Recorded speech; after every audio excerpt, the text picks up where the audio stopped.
한 주간의 한반도 정세와 북한의 움직임을 짚어보는 문관연의 통일열차, 연합뉴스의 문관연 기자와 함께합니다. 안녕하십니까? 네, 오셨습니까? 안녕하십니까?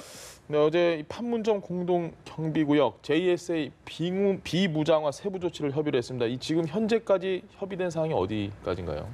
네, 북한이 1984년도에 먼저 남북미가 참여하는 3자 위원회를 제안한 적은 있습니다. 예. 하지만 이번에 처음으로 이제 미국 대신에 남한과 북한, 유엔 사령부가 참여하는 3자 협의회가 어제 판문점에서 최초로 첫 번째 회의를 갖고 본격적으로 비무장지대 이제 지뢰 제거 문제 등을 논의하고 있습니다. 예. 우리 측에서는 현재까지 그 조용근 대령 그리고 북한에서는 엄창남 대자 그리고 유엔사를 대표해서 미 육군 대령인 해밀턴 대령 등이 처음으로 이제 참석을 했었는데요. 예. 어제까지는 그 지난 10월 1일부터 오는 20일까지 판문점 지역에 지뢰 제거 작업을 하는 데 대해서 중간 점검하는 그런 차원에서 만난 걸로 확인이 되고 있고요. 예. 이 같은 작업은 20일까지 진행이 되는데 현재로서는 북한 측에서 약 5발 정도의 지뢰를 제거했고요. 이런 제거 작업이 끝나는 대로 그리고 5일 이내에 바로 판문점 공동구역 안에 있는 초소 그리고 여러 화기도 철수를 하기로 현재 합의가 된 상태입니다. 예. 네, 이 협의가 잘 진행이 된다면 이 JSA 내를 관광객도 그렇고요. 외국인들도 좀 자유롭게 오갈 수 있는 거잖아요. 이렇게 되면 참 의미가 깊지 않을까 싶은데요. 네, 맞습니다. 지금 판문점 하면 이제 분단의 상징이라 하는데 앞으로 우리가 계획대로 된다면은 평화와 화합의 공간으로 거듭날 걸로 현재 예상할 수가 있겠습니다.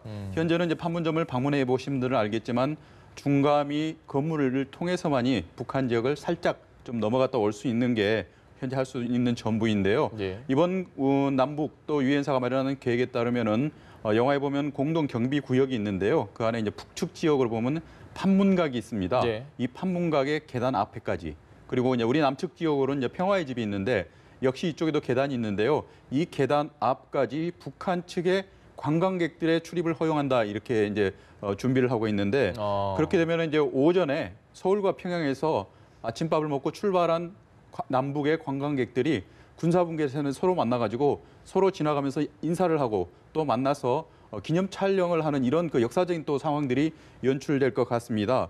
그렇기 때문에 이번 그 남한과 북한 유엔사 같은 경우에는 이런 자유로운 관광을 마련하기 위해서 복장 규정도 많이 해제를 했습니다. 그동안에는 뭐 청바지, 미니스커트 또는 이제 찢어진 청바지, 반바지 같은 경우에는 아무래도 이제 현장에 있는 그 군인들의 군사적 대치 상황을 고려를 해서 유엔 사령부 측에서 입고 관광을 하는 것에 대해서는 좀 자제를 요청하거나 실제로 제안을 했었는데요. 예. 앞으로는 이런 상황은 많이 해제가 될 것 같고 관광객들이 자유롭게 판문점을 가면서 하나의 세계적인 관광 명소로 거듭날 가능성이 높다 이렇게 보고 있습니다.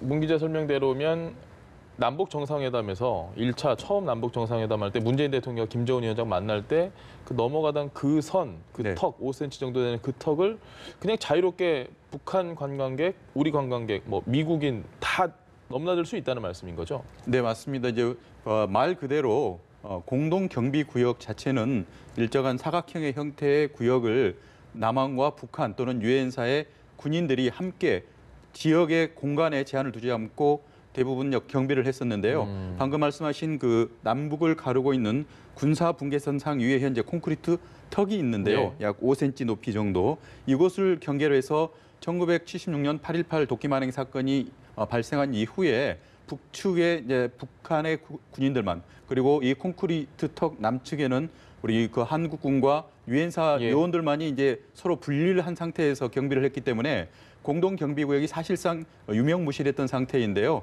이제는 그 남북을 가르던 이 콘크리트 턱의 경계 자체가 의미가 없어졌기 때문에 우리 측 관광객들이 이 콘크리트 턱을 넘어서 문재인 대통령과 김정은 국무위원장이 손을 잡고 넘었던 이 턱을 넘어서 현재 우리가 화면에 자주 볼 수 있는 장면이 있는데 북한 측 병사들이 언뜻 그 창문 사이로 쌍안경을 통해서 남측을 쳐다보는 그 건물 자체가 이제 판문각이거든요. 그 판문각 계단 앞에까지 출입이 허용되기 때문에 북한 지역까지도 넘어가서 판문각 앞에서 우리가 기념 촬영을 하고 역사적인 순간을 기억할 수 있는 그런 순서가 마련되는 것입니다. 정말 역사적인 일인 것 같은데 우려가 되는 부분도 있습니다. 관광객들이 같이 흥분할 것 같아요. 거기 가면. 그래서 어떤 돌발 행동을 하거나 이런 게 좀 우려가 되기도 하네요. 네, 판문점의 특수성이 과거에 남북이 대치한 상태에서 직접 얼굴을 마주보고 있는 그런 밀폐된, 밀집된 공간이기 때문에 67년도 3월 같은 경우에는 당시에 판문점에서 군사정전위원회 본회의가 열리고 있었는데요. 북한의 조선중앙통신 부사장이 취재를 났다가 결국은 남측으로 월남을 했습니다. 그리고 84년도 같은 경우에는 러시아 관광객이 당시에 냉전 체제가 매우 엄격했던 상황인데요. 판문점으로 관광을 왔다가 또 남측으로 망명을 했었는데요. 이때 총격전이 벌어져서 결국 카투사 한 명이 사망하기도 했고요. 잘 기억하시겠지만 지난해 같은 경우에는 북한군의 하전사 오청성이 차를 몰고 남측으로 또 넘어와서 굉장히 판문점 일대가 긴장의 공간으로 또는 대결의 공간으로 순식간에 바뀌는 상황을 볼 수가 있었습니다. 그렇기 때문에 현재로서는 남북이 이 판문점의 공간을 이런 민간인 관광객 또 통제가 상대적으로 어려운 외국인까지 이 관광을 허용을 할 경우에는 돌발 상황이 벌어질 수 있는 점에 대해서는 상당히 우려를 하고 있습니다. 이러한 부분에 대해서 3자위원회가 현재 집중적으로 논의를 하고 있고요. 현재까지 합의가 된 것은 결국 이제 북한으로 통하는 길목이라고 할 수 있는 72시간 다리가 있습니다. 거기에 북한군 초소들이 있는데 그 초소 한가운데 남측 초소를 설치를 하기로 해서 남측으로부터 이제 북측으로 인원이 넘어가는 것을 막고요. 거꾸로 이제 남쪽으로는 남측에 이제 판문점 입구가 있는데 남측에 이제 초소들이 있는데요. 이 사이에 또 북한군 초소 하나가 있어가지고 만약에 북한의 관광객들이나 민간인 또는 이제 군인들이 군사분계선을 넘어서 돌발적으로 남측으로 도주를 하거나 수상한 행동을 할 경우에는 이곳에서 바로 제지를 할 수 있도록 현재 안전장치를, 대안장치를 마련하고 있는 것입니다. 네, 한편 유럽을 순방 중인 문재인 대통령이 이제 이탈리아에 도착을 했습니다. 우리 시각으로 내일 저녁이면 이제 프란치스코 교황을 만날 예정인데 이 방북 초청 메시지를 전달한다는 건 이미 잘 알려져 있잖아요. 과연 어떤 답변을 내놓을 거라고 보십니까? 네, 현재 문재인 대통령이 프랑스 방문을 마치고 이제 두 번째 방문국인 이탈리아를 도착을 해서 일정에 이제 본격적인 일정이 들어갔는데요. 현재로서는 그 이탈리아 대통령 또 이제 총리를 오전 중에 만나고 오후 같은 경우는 바티칸 대성당에서 열리는 한반도 평화를 위한 미사에 이제 참석을 하실 예정입니다. 중요한 것은 정오에 프란치스코 교황을 직접 만나서 김정은 국무위원장이 프란치스코 교황을 북한 방문을 초청을 했거든요. 그래서 열렬히 환영하겠다 했는데 이러한 김 국무위원장의 생각을 문재인 대통령이 직접 교황을 아련한 자리에서 전달을 할 예정인데요. 교황 같은 경우에는 지난 2월 달에 교황청 200만 그 대사를 직접 만나가지고 자신의 이 가슴과 또 머리에는 항상 한반도가 있다. 그리고 그 한반도를 위해서 평화와 화해의 어떤 기도를 하고 있다. 이런 메시지를 던져주었거든요. 실제로 교황께서는 그 즉위한 이후부터 기회가 있을 때마다 한반도에 어떤 그 큰 대형 이벤트, 정치적인 이벤트가 발생할 때마다 한반도를 위해서 기도를 해달라고 메시지를 전달을 해왔기 때문에 문재인 대통령이 이러한 그 어떻게 보면은 깜짝 제의라고 할 수도 있는데요. 이미 언론을 통해서 밝혀졌기 때문에 뭐 그렇게 놀랄 만한 사안은 아닐 수도 있지만 어떤 답을 내놓을지는 사실 제가 볼 때는 프란치스코 교황의 스타일 자체가 굉장히 파격적이고 굉장히 좀 어떻게 보면은 엄청나게 저희들이 예상할 수 없는 수준의 답변들 또는 행동들을 많이 해오셨기 때문에 저로서도 현재 감히 프란치스코 교황께서 어떤 답변을, 발언을 내놓을지는 좀 가늠하기는 현재로서 좀 어렵다 이렇게 보고 있습니다. 그래도 구체적인 방북 시기 언제쯤에는 내가 북한에 한번 가겠다라는 이야기를 할 수도 있지 않을까요? 지금 분위기가 뭐 사전에서 좀 조율이 되고 있다라는 언급들도 있는 것 같거든요. 네, 2000년에도 이제 김대중 정부에서도 당시에 요한 바오로 2세를 또 방북하는 문제를 또 추진을 했고 그동안에 이제 교황이 공산국가인 그 북한의 평양을 방문할 경우에는 그 자체가 갖는 메시지가 너무 크기 때문에 여러 차례 각도로 또 검토가 되고 실제로 추진이 되기도 했었습니다. 그렇기 때문에 이제 교황이 만약에 이제 북한을 방문하게 된다면은 이런 역사적인 세계사적인 이러한 이벤트가 과연 언제 열릴까? 제가 볼 때는 굉장히 많은 일정들이 잡혀 있기 때문에 이런 일정을 쉽게 잡기는 쉽지는 않을 걸로 보이고요. 현재까지는 그 중국과의 관계가 굉장히 교황청으로서는 관계 개선이 현안으로 많이 돼 있습니다. 예. 그리고 일본을 또 교황께서 내년에 한번 좀 방문해보고 싶다는 그런 희망 의사까지 밝혀놓은 상태인데요. 교황의 또 바쁜 일정이나 그리고 로마에서 한반도까지 거리, 이 장거리를 감안할 경우에는 북한만 한 군데만 이렇게 방문하기보다는 만약에 현안으로 떠오른 중국과 또 이제 일본과 이런 그 일정들을 사전에 물밑에서 조율을 다 한 다음에 이런 아시아 순방의 하나의 차원에서 북한을 방문할 걸로 보이기 때문에 현재로서는 내년일 가능성도 현재 배제할 수가 없고요.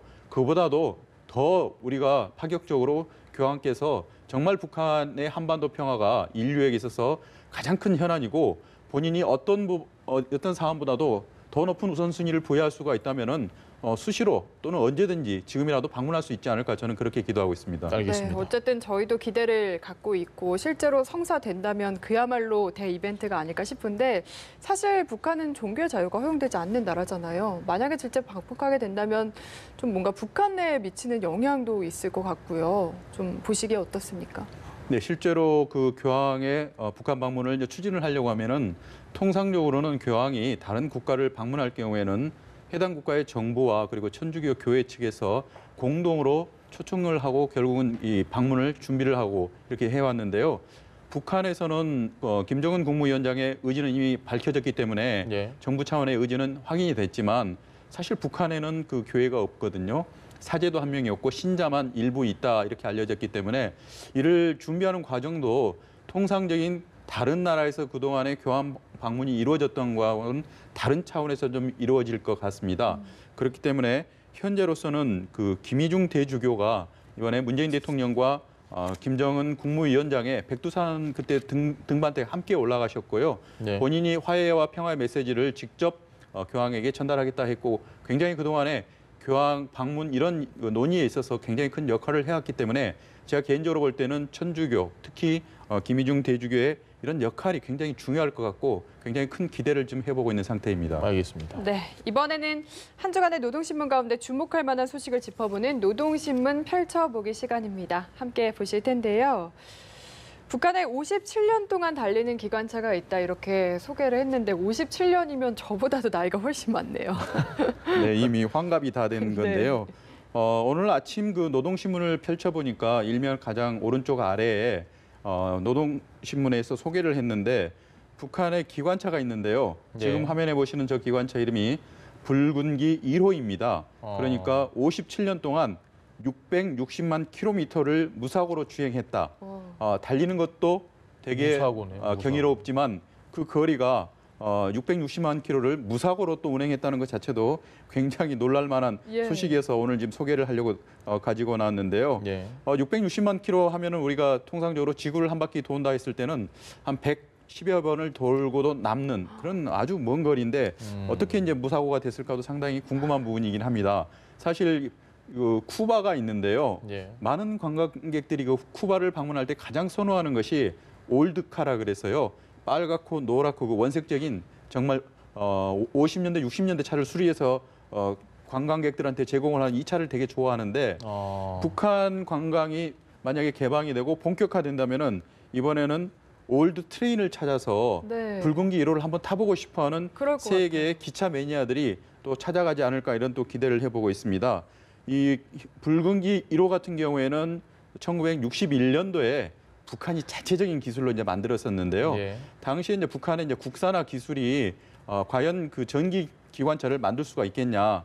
기계 공업의 이제 정수라고 할 수 있는 저 전기 기관차를 60년대 초반에 북한이 만들지 못할 거라는 그러한 평판이 많았었는데요. 북한에서 이제 보란 듯이 전기 기관차를 자체 기술력으로 만들었다. 그리고 그 기술로 인해서 57년 동안 아무런 사고 없이 현재 달리고 있다. 그렇기 때문에 오늘 아침자 노동신문이 이러한 부분을 강조를 해서 어떤 자립 경쟁 또는 제재에도 끄떡하지 않고도 본인들 스스로가 경제의 가장 심장의 박동이라고 할 수 있는 저런 기차를 또 운행할 수 있다는 그러한 점을 강조하기 위해서 저 기사를 배치한 것 같습니다. 알겠습니다. 우리나라와 북한이 일단 연내에 지금 철도 도로 연결 착공식을 하기로 합의를 했는데 미국 생각은 글쎄요. 일단 대북 제재를 준수하자 이런 입장이기 때문에 약간 차이가 있는 것 같습니다. 우리와 미국 간에. 네, 그 대북 제재를 놓고 지금 현재 계속 그 한미 간에는 아직은 그 의견 차가 눈높이가 다르다는 걸 지금 확인하고 있는데 예. 우리 정부로서는 현재 그 남북 간의 정상회담을 3차례나 했고요. 특히 3번째 정상회담 같은 경우에는 구체적인 경제 교류 협력 자체에 대해서 여러 가지 사안들이 합의가 됐기 때문에 이런 사안을 추진을 하기 위해서는 굉장히 제재에 어느 정도 숨통을 터줄 필요가 네. 있다는 게 현재 우리 정부의 입장이고요. 미국 측으로서는 북한 측으로부터 비핵화에 대해서 가시적인 성과를 얻어내기 전까지는 국제사회가 내려놓은 이러한 굉장히 촘촘한 제재망을 조금 더 풀 생각이 없다는 것이 현재 미국 생각입니다. 그렇기 때문에 우리로서는 그동안에는 북한을 설득하기가 되게 어려웠었는데요. 예. 이런 북한과 어려운 합의를 이끌어냈는데 이번에는 미국에 대해서 또는 국제사회에 대해서 북한에 대한 제재 부분에 대해서 다시 한번 또 논의를 언제는 해 나가야 될 그런 상황이다 이렇게 보고 있습니다. 알겠습니다. 네, 알겠습니다. 오늘 이야기는 여기까지 들어보겠습니다. 지금까지 연합뉴스의 문관현 기자와 함께했습니다. 감사합니다. 네, 고맙습니다.